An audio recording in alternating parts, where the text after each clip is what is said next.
What's up, everybody? It's the Digital World Podcast.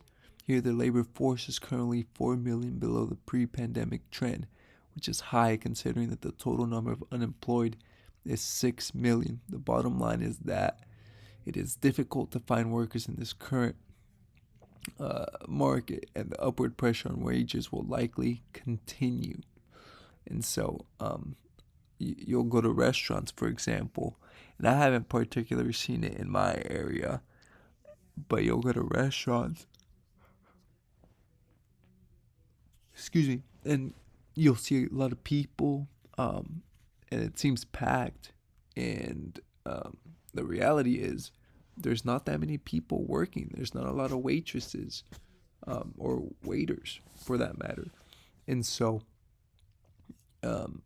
it's causing uh, uh, these restaurants to only be open on specific days and hours because of the labor shortage.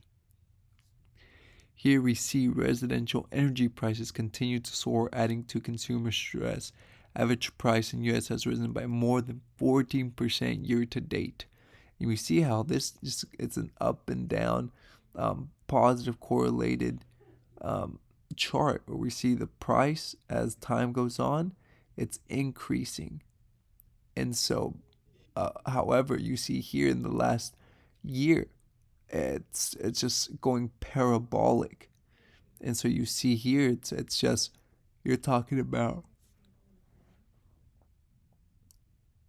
16 cents per kilowatt hour, and it adds up, folks. It adds up. Listen to your your dear leaders um, talk about what they want for you and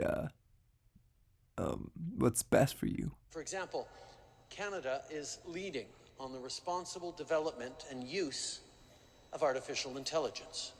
We're also undertaking major legislative reforms that will strengthen privacy protections for Canadians, including specific provisions to protect children. See, while always ensuring and defending free speech, we must make it clear that it cannot be okay to bully and attack people online. Governments, and especially big technology companies, need to safeguard people's data and privacy and address online harassment and violence to ensure trust in technology. So it has to be government approved free speech, or else you will not be able to participate. You will be censored. Now, for the master of all. Of course, if we look at all the challenges, we can speak about a multi-crisis, an economic, a political, a social, an ecological, an institutional crisis. But actually, what we have to confront is a deep, systemic, and structural restructuring of our world. And this will take some time. And the world will look differently after we have gone through this transition process. Politically, the driving forces for this political transformation, of course, is the transition into a multipolar world, which has a tendency to make our world much more fragmented. And for these reasons, events like this one, the G20, and so on, are the very important connectors to avoid a too great segmentation.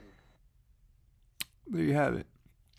Giving instructions to our elected leaders. Go figure. So here we go. Stock market. And this is a good chart, so you can go ahead and pause and look at this in more detail. But in the past 50 years, the stock market has rallied higher before the Federal Reserve pivots and starts cutting rates. So after the Fed pivots, The market is already topping or has already topped and about to drop much lower. Remember this once the Fed pivots in here in the near future. Okay, so I'll go ahead and pause it there, and you can keep looking at that. Here we see total household debt has jumped by $351 billion the last quarter, the largest quarterly increase since '07. This puts total household debt at a record of $16.5 trillion. Mortgage balances are up a record $1 trillion this year, and credit card debt is up 15%. Not a good sign. So just in MasterCard, Wells Fargo, Citigroup, and others launched a 12-week experimental digital dollar pilot with the New York Fed. Folks, it's drawing closer and closer. Be ready. And without further ado,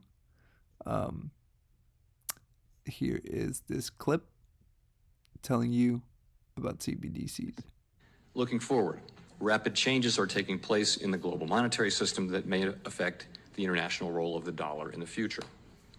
Most major economies already have or are in the process of developing instant 24/7 payments.